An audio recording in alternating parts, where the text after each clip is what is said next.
Okay, gentlemen, you both receive your instructions in your dressing room. Okay, right here is good. Right here is good. I want a good, clean fight. Obey my commands at all times. Above all, protect yourselves at all times. Let's go. Terence Crawford again fighting not just an opponent, but the critics, the business of boxing, as he would simply tell you, the constant haters, those who try to debase his credentials, questioning who has he really fought instead of looking at how he fights, what it looks like when he fights.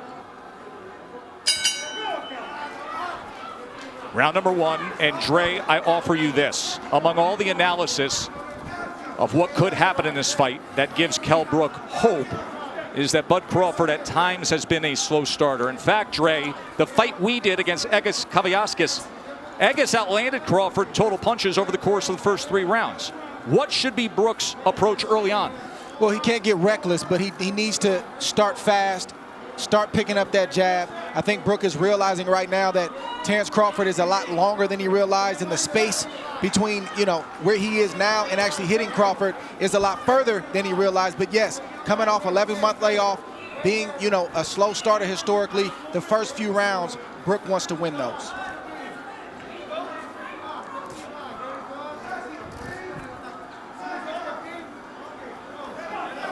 But it looks like Brook is playing Crawford's game now. He's watching, he's studying, and I don't think he can outthink Crawford. He's got to start to let those hands go as he comes behind that left hand. See, Brook thing is timing. That's his thing. He wants to time Crawford on the way in. Brook also has a great jab, a sharp jab, a strong jab. And you can see Terence Crawford trying to figure out how he can land his jab without getting hit.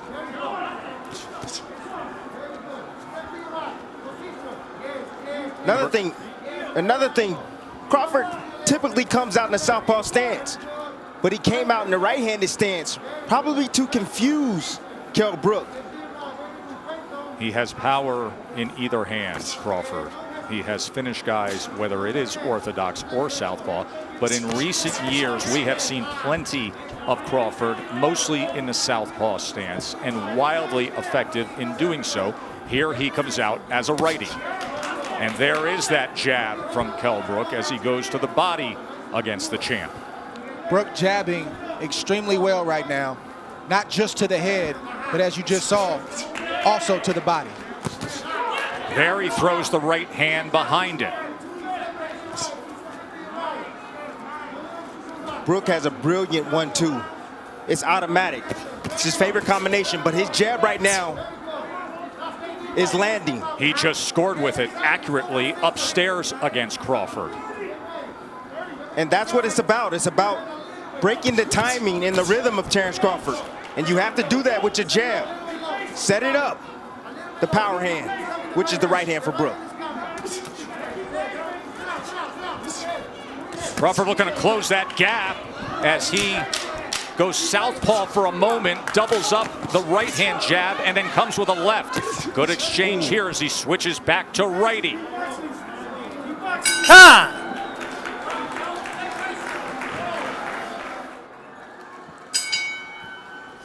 Back ringside here for round number 2 of our welterweight championship fight. Tim Bradley, in that first round, Kell Brook threw 17 jabs, effectively landed 6 of them. Look, timing is what Kell Brook is special at. He has a 69-inch reach. You have to understand that. He has the shorter arms in this matchup, but he knows when to throw his jab and at the right time, at the right distance, and at the right speed. Funny to say that he doesn't have the reach. I mean, just look at the size advantage. Look at the size across the shoulders, across the back. Look at the muscles popping in the upper body of Kell Brook and the base he has as well, that foundation with the legs.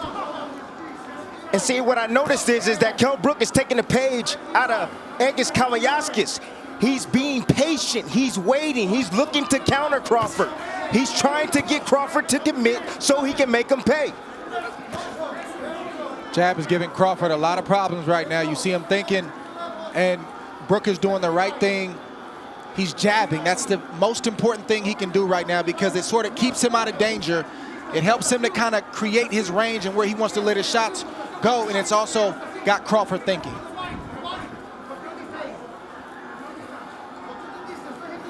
The fight's going to get interesting if Crawford is able to make adjustments. I've seen Brook have a great plan A. He's got a great boxing ability, but when fights get deep and there's time to make adjustments, like in the Spence fight, I don't see him make that adjustment. We've seen Crawford do it in the past.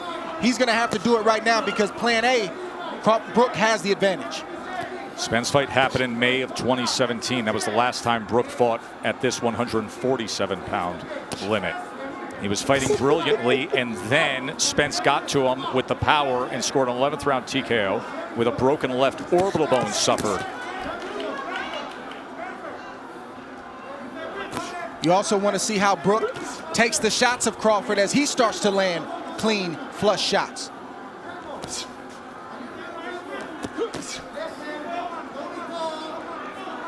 Right now it's a battle of patience.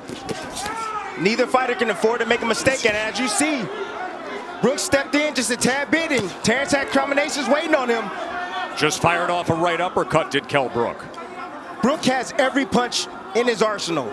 He has a strong left hook. He also has a straight right hand and a beautiful uppercut. And as you can see, his jab is giving Terence Crawford problems, and Terence goes southpaw. Crawford switches for one of two reasons. Either he sees something or what he was doing in the right-handed stance wasn't working. What do you suspect here, Dre? I think the latter is true. The right-handed stance wasn't working, and he wants to see if he can get something going from the left-handed stance. Stop. No. And a 2 in Vegas. Joe, Tim, and Dre with you here in Vegas. Round number 3 of the championship fight. According to CompuBox, Bud Crawford opponents land just 21% of their total punches. That is #1 in the world among welterweights. So far tonight, Kell Brook is landing 36% of his punches against Terence Crawford. So don't think that Kell Brook is worried about Terence Crawford going southpaw. He's not worried about that at all because he's used to that. He comes from the English gym.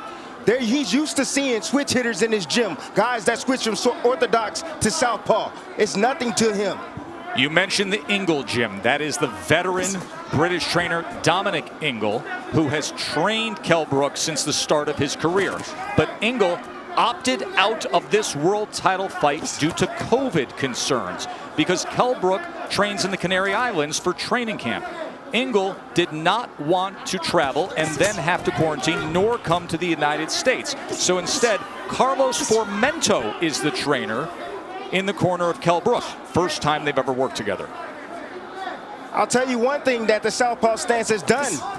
It's taken the jab away from Kell Brook. You see he's not landing his jab consistently anymore. Well, when Crawford turns southpaw, he's not even throwing it. That's what happens. That's what turning southpaw does. But it does allow you to land a right hand like Brook just landed on Crawford right now. The right hand hands free. can be the best weapon against a you. southpaw. And of course, when he is in that lefty stance, you will see that right hand of Bud Crawford, as it is right now, hanging right over the front of Kell Brook. Listen, Crawford has the reach advantage, but he's going to have to close the distance on Kell Brook. He told us in the build-up to this fight that Brook can't fight mid-range and in close. Right now, Brook is winning the battle from the outside. Crawford's got to slowly start to close that space. There's that right lead again from Kell Brook. Minute to go here in round 3. Pretty good start for the challenger, the former IBF welterweight champion. The guy who says he's rejuvenated. 3 fights since he lost the welterweight championship to Errol Spence. That's how Errol Spence had success against Brook. He closed the distance and started to bully Kell Brook. He started to fight him in close. Brook fought back valiantly, but he really didn't have any answers for that. See Crawford having his moments there. I see some swelling already on the right eye of Terence Crawford, in the right hand, right down the middle that just lands for Kell Brook. And there's a right hand from Crawford. Way to answer that right hand.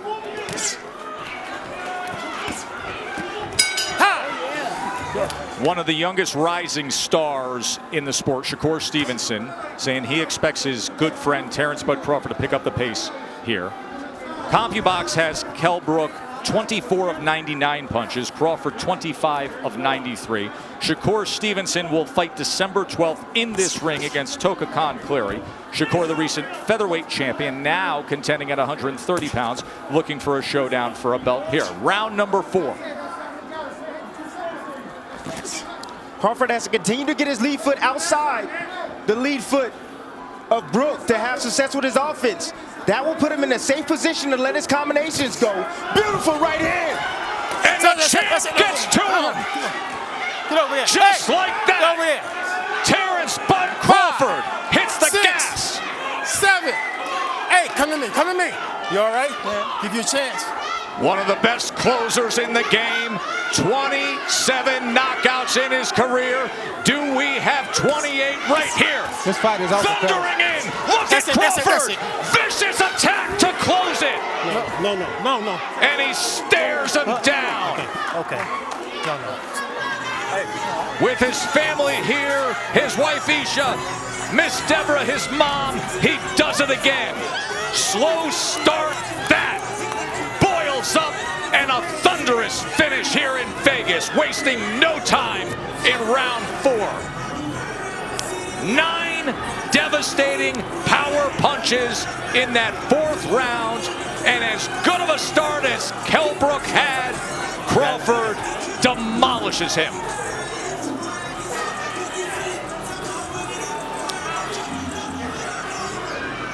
That's why this is called a 12-round fight. Slow start, but great finish. Great finish. You got to account for that 12-month layoff for Terence Bud Crawford. Kell Brook just said to his corner, what happened? Bud Crawford just happened. Fellas, I said I wanted to see what Kell Brook does when he tastes the power of Terence Crawford. Well, we just got our answer. There it is.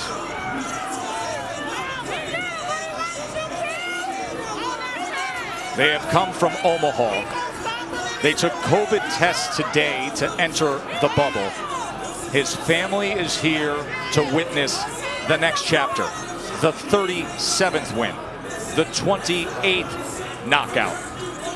The newly minted #1 pound-for-pound fighter in the world came out to prove his status.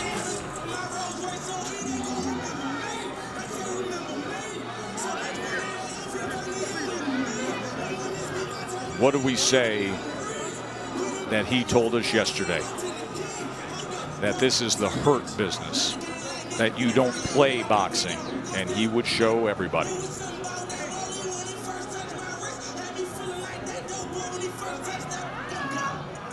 See Brian McIntyre, his longtime manager and trainer. It is a dynamic team that they have built in Omaha, Nebraska. There were many doubters early on saying, who is this young guy and who are these trainers? Well, they're top of the business right now. That's who they are.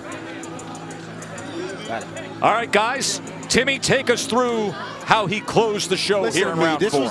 This was like a jab, like a right hook, right on the money, right on the button. And you see the legs right there of Brook as he wobbled back to that corner. Nice finish up right here, combination from Terence Bud Crawford. You know, sometimes your opponent can do the work for you. As you can see, Kell Brook was moving forward. He shot a jab out there. Crawford timed it over the top with a nice, short, I would say jab, hook, jab, hook type. That's the first knockdown. Remember, the ropes held him up. Boom. And you know, that shot wasn't even on the chin. That shot was right on the eye, and it had that type of effect on Kell Brook. That shows you what type of devastating punching power Terence Bud Crawford possesses. And then how he finishes. And Dre, he gets that look in his eyes. At this point, the fight was as good as done because Terence Crawford is one of the best finishers in the game.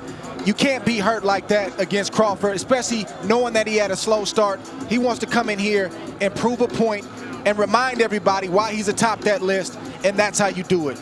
Once again, to your point, Tim, it's not a 3 or 4 round fight. It's a 12-round fight or less. And I wanted to see the reaction from Kell Brook once Terence Crawford landed a clean shot and we got our answer. And Terence finished the fight like he typically does when he gets a fighter hurt.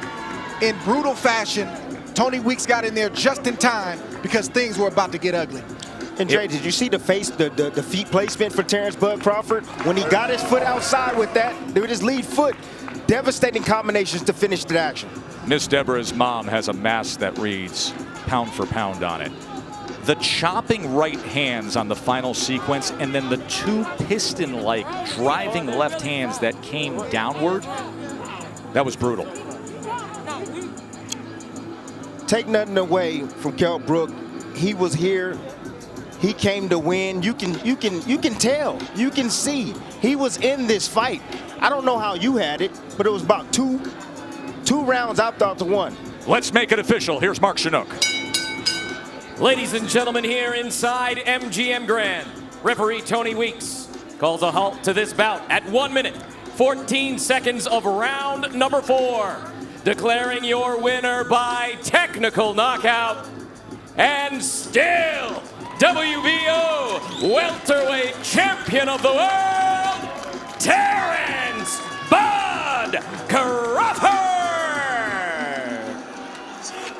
Terence Crawford, folks, is 37-0 with 28 knockouts. He's the #1 pound-for-pound fighter in the world for a reason. One more time, and then we will hear from him. How he finishes, chopping right, driving left, driving left. See ya, Mr. Brook. Head back to Sheffield, England. Take your $2 million.